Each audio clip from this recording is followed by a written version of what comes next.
the founding team of Stylework. It's been amazing to be in Surat and then to see all of you. I think for the last 2 years, I've pitched in on the Zoom calls. So I'm pitching in for, I think after 2 years on the physical show. So it's a little different, but I'll walk on through the slide and what we do. So Stylework primarily is a co-working space aggregator brand. So you can say we are Make My Trip or Airbnb for co-working spaces, but a little unique one as I walk through. So the problem that we are trying to solve is, so there are a lot of corporates, startups, SMEs. After the COVID era, they're looking for decentralized office flexible memberships. They're looking for hybrid, hub and spoke, walk to work, these kind of solutions. And so we are just not building up an aggregation platform, but we're building up a B2B SaaS platform that basically triggers corporates to avail these hybrid, hub and spoke, walk to work, these kind of multiple flexible memberships from one admin panel. These might be 20 satellite offices or 40 satellite offices, and how do you give in hybrid modeling, hub and spoke modeling at the top of it? So that's what we do, and that's what is unique about us. Yeah, so we also primarily get into the Airbnb space of it, where a lot of corporates today have empty offices. They are long leased, and or their owned offices. Let's say Wipro have a lot of offices where employees aren't coming back, but they are owned offices. So we kind of help them to mobilize them into by converting them into co-working spaces, or co-working spaces taking that up. It also adds up to our empowerment of co-working space model. So we are just not exploiting the industry, we are also creating opportunities for co-working players from tier 2 and tier 3 towns to open up center in tier 1 cities. That creates a win-win situation for the corporates, for the co-working spaces, and everybody. Moving ahead, like it's an asset-light model right now. We do not give in any kind of inventory commitment to any of the co-working spaces.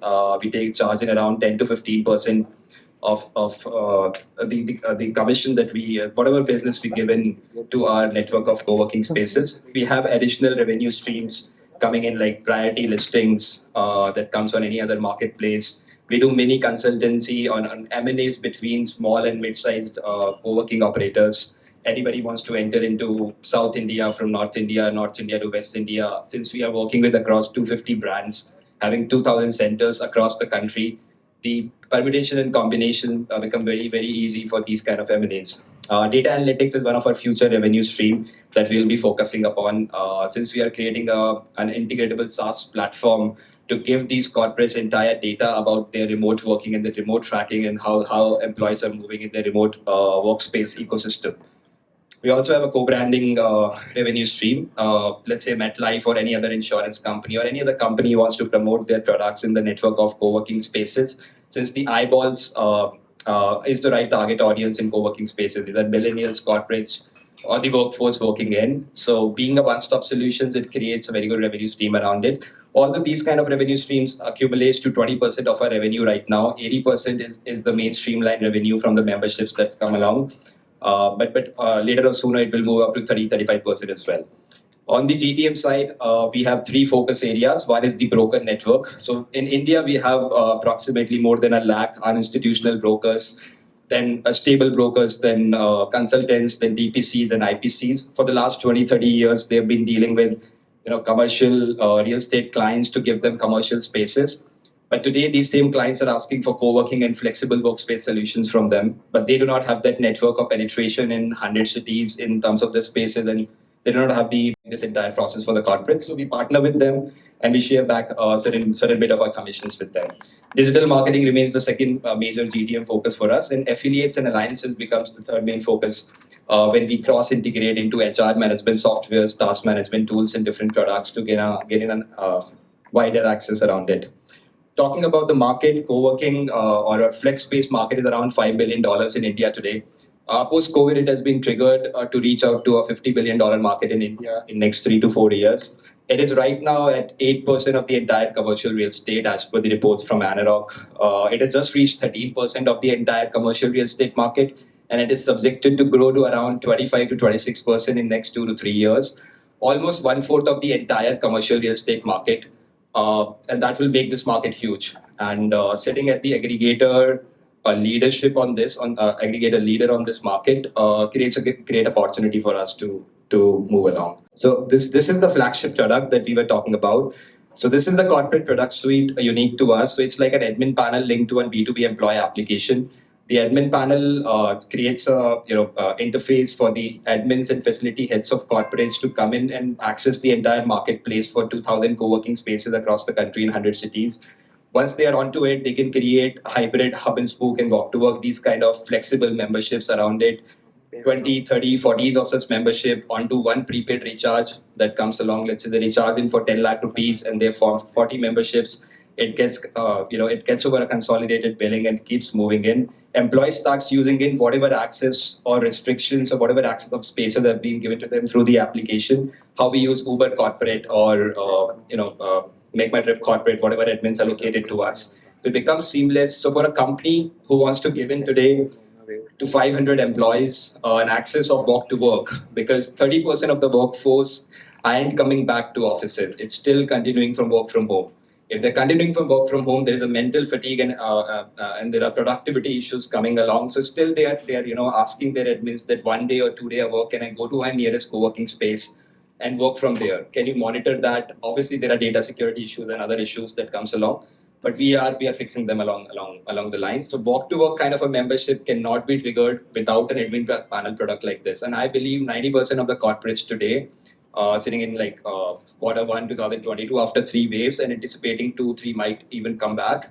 Everybody needs walk to work and hybrid, and that's how they solve it up. Yeah. So some of the big corporates announcing an entity, Facebook, Alibaba announcing in 3 lakh of their employees, 2 lakh of their employees, 5 lakh of their employees, going on to flexible working or hybrid working. It's kind of a good data point, right? Almost 40% of the companies. Some have already announced, some are going through the learning curve and finally announcing it that let's go around it. These are our KPIs. 150 to 210k plus monthly GMV, around couple of crores that we are clocking in as a GMV per month. We had a 461% year-on-year revenue growth. We have in total now 1,500 plus spaces. 100 cities we have crossed in 3 lakh to 2 lakh 50 to 3 lakh inventory of seats, and in total 15 million plus square feet of inventory. That's in our network and our platform.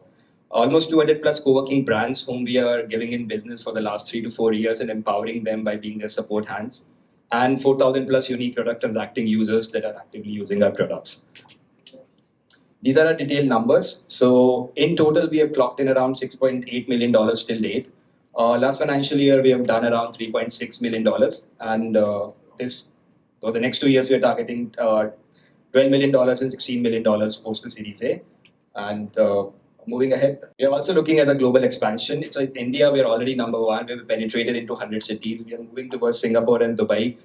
Southeast Asia and Middle East would be our next 2 immediate targets to set up our SOPs around the international operations.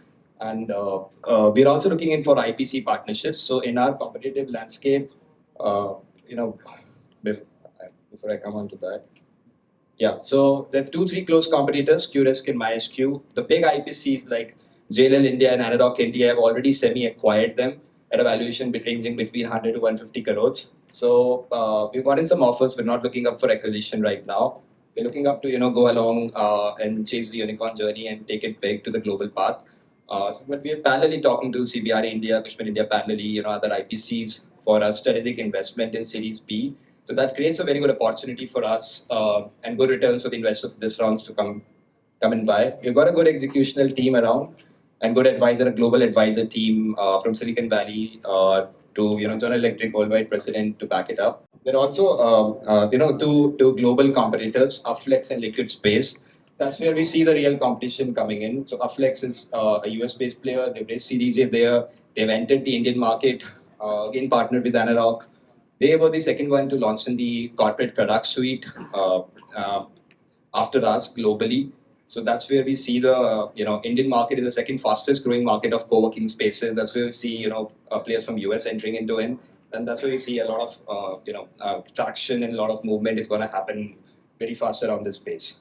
So this particular round, Series A, we've raised a couple of rounds in the past. We raised a seed in October 18. That was a 80 crore raise at a $1 million valuation. Pre-series was done in last year, January, when we raised in around 4 crores at a $5 million valuation. Now we're raising in 25 crores at a 150 crore valuation. So 16.5 to 17 crores is what is committed right now. We have around 8 to 8.5 crore open at this moment. And the focus is to deeper penetrate into Indian market and also go into international markets, gather in customers. As many customers have become the leader of co-working aggregation in India. So that's the entire canvas of Stylework, and happy to answer any questions around.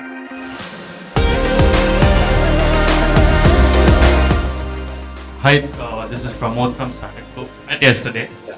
Just a couple of questions. I'm just looking in terms of a customer, right? What would be the occupancy rates before you came in, and how did you help improve that? Like, if you could give some insight on that. From the supply side, right? From the supply side, Correct. So right? there have been a lot of cases. We have case studies, right? Especially silver and gold size operators, right? Where we have helped them. They were at 30% occupancy, and when we had came in, their average occupancy has shifted up to 45% to 55%.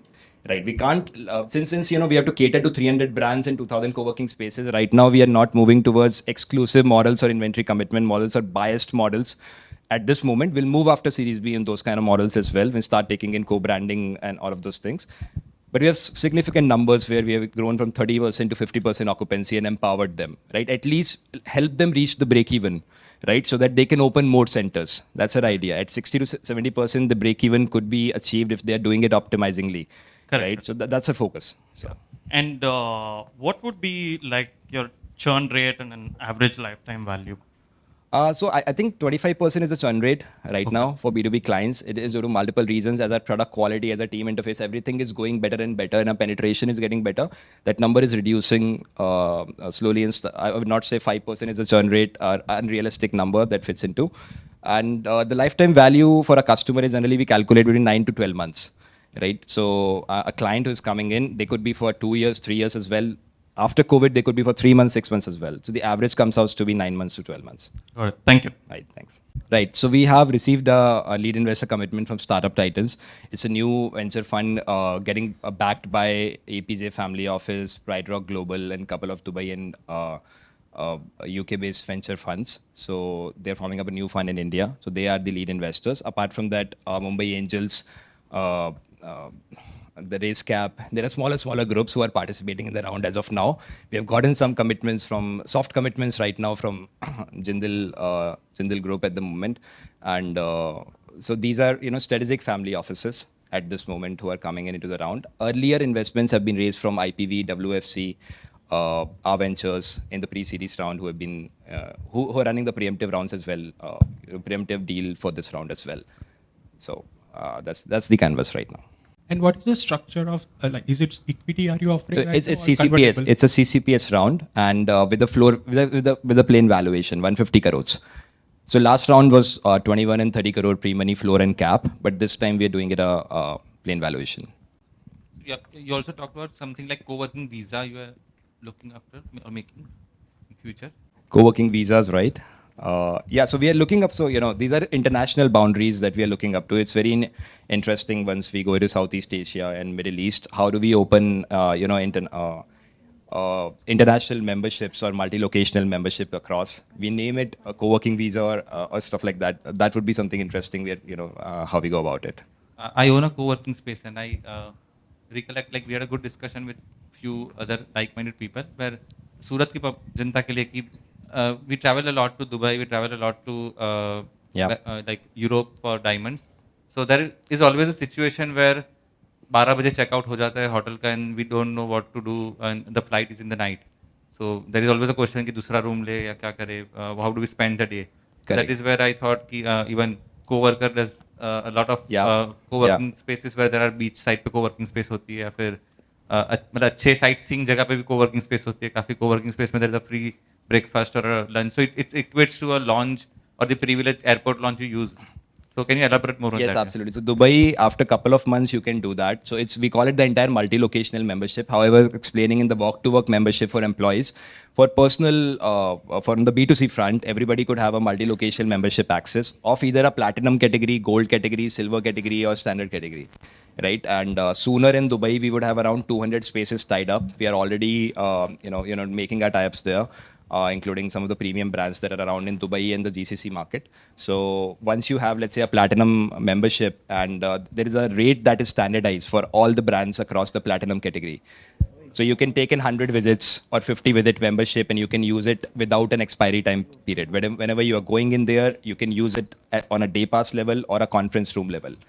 And you can use it through the product. The good part is you do not have to do it manually. A lot of people who are offering it, across WeWork or across Regals, they're offering it manually. But our power is that we create inter-brand membership, right? That everywhere WeWork is not available, everywhere CoWorks is not available. So you can access any of the space which is available as you come on the aggregation platform, right? You guys are doing like roughly 2 crores a month Yeah. in revenue, right? In your GMV. GMV. That's about like 24 crores a year. Correct. Right? So that's about like what, 6x the valuation Right. on your GMV. So I guess like what's the comps like?